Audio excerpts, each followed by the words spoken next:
They say a man is not defined by how hard he hit rock bottom, but rather how high he bounced after hitting it.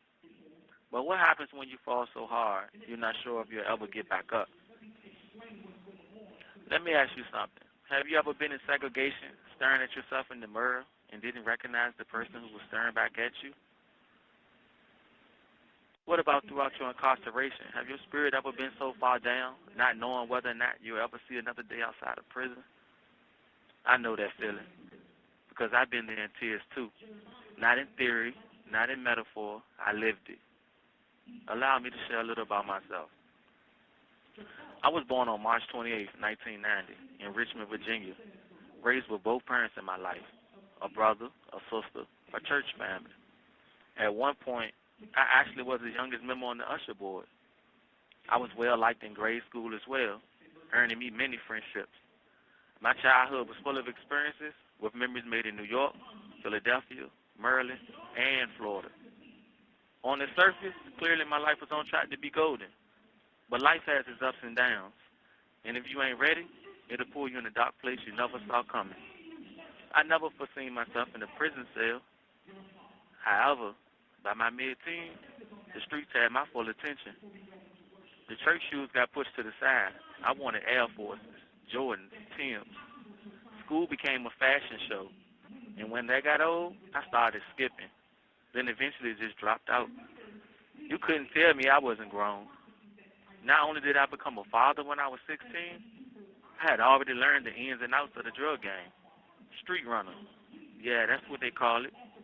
Sleep all day, run the street all night, chasing money, flipping packs, driving without a license. I thought I was building a life for myself.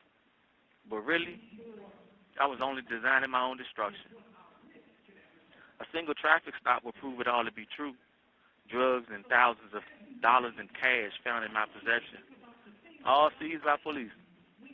The moment those cuffs clicked, they didn't just lock my wrist. They unlocked the pain I've been avoiding. All I could think about was my son, the mother of my child, my parents, the suspended commitment hanging over my head, and now facing more legal charges. I knew I wasn't going home that day, but after being arrested, processed, and given a date to appear in court, shockingly, I was still released. My parents knew they were responsible for me, so they tried to make me stay in the house to avoid further trouble, but I didn't listen. I was too hard-headed for that. It was my biggest fear that as soon as I went to court, I'd be committed to the Department of Juvenile Justice until I was 21. And as a young father, I didn't want to leave my child with no financial support in my absence. So immaturely, I acted off impulse. I went back to the streets to get some more money, by any means. And when I say that, I mean just that, by any means. Why high? I came to the conclusion that somehow it was right to use a gun and take other people's money to make up for my own loss. A selfish and heartless decision. A decision that I'm not proud of. A decision I will regret for the rest of my life. As a result of that poor decision, before my 18th birthday, I found myself in adult prison. Don't collect $200, don't pass go. Wallace Red State Prison, maximum security. I never felt more lost and hopeless in my life. And being lost with no hope of a future outside of prison walls, in that environment, you move how you gotta move to survive. Especially as a juvenile. For me, that meant being about mine, going hard, playing for keeps. I didn't care, y'all. My disposition was a direct reflection of my circumstances, that of a juvenile lifer. Gang members took a liking to me real quick, snatched me up, took me under the wing, made me feel important. I thought I had accomplished something, but really, I was still designing my own destruction. By the time I was 21, my negative outlook on serving time finally earned me a cell on Red Onion, state prison, real lockdown, random violence, raw trauma, psychological hell on earth if you ask me. But you know what serving time in that hell did for me? It burned away so many illusions. The illusion that my life was hopeless. The illusion that violence kept order. The illusion that all homies had my best interests at heart. The illusion that I was going to die in prison. It was somewhere in that darkness I broke down. and decided to start talking to God again.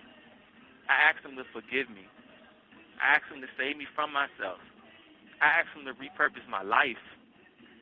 In return, he eventually answered, giving me a change in heart, a change in mindset, a change in perspective.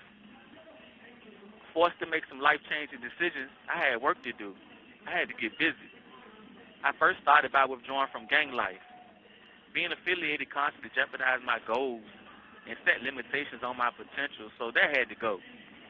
Education was fun to me, but I already had my GED. So I pursued vocational training. I even got active in treatment programs, victim impact being the most impactful and my proudest achievement. I even wrote a book called Service Time Wisely that will help inexperienced inmates get off on their best foot day one. Most importantly, I got back in my Bible, which drove me back to the church. And brick by brick, I started rebuilding the man I was always meant to be. Of course, this process didn't happen overnight, but eventually I made it happen. I know some people don't believe in rehabilitation or support second chances for everybody, but today, I hope even that can change.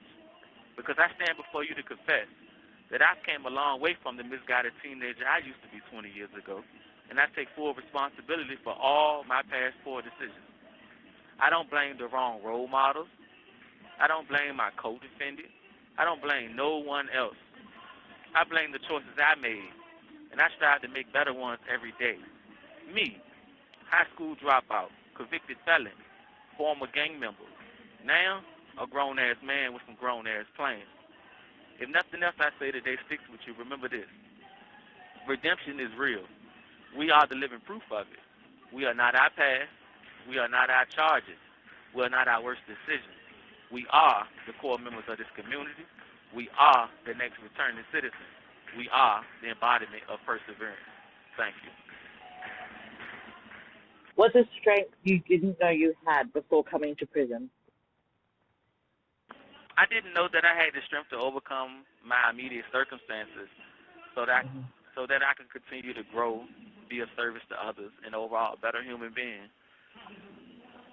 As a juvenile, I was impulsive, and I was short-sighted, meaning that I didn't know what all existed beyond my circumstances, so I got caught up in my circumstances.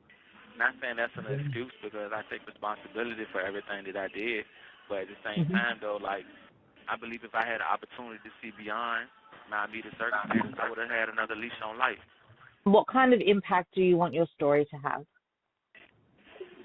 I want teenagers to know and understand that all it takes is one bad decision to change the entire dynamic of their life. I thought I had it all figured out as a teenager. I was hard-headed. And as a consequence of my choices in life, I missed out on so much. I didn't have a high school graduation, a high school prom, a driver's license, nor was I able to attend some of my closest loved ones' funerals. Even more, I wasn't able to be physically present in my son's childhood. If you could send one message to your younger self, what would it be? It takes 21 years on earth to be 21 years old, Travis. Listen to your parents. Go to school. Stay out the street.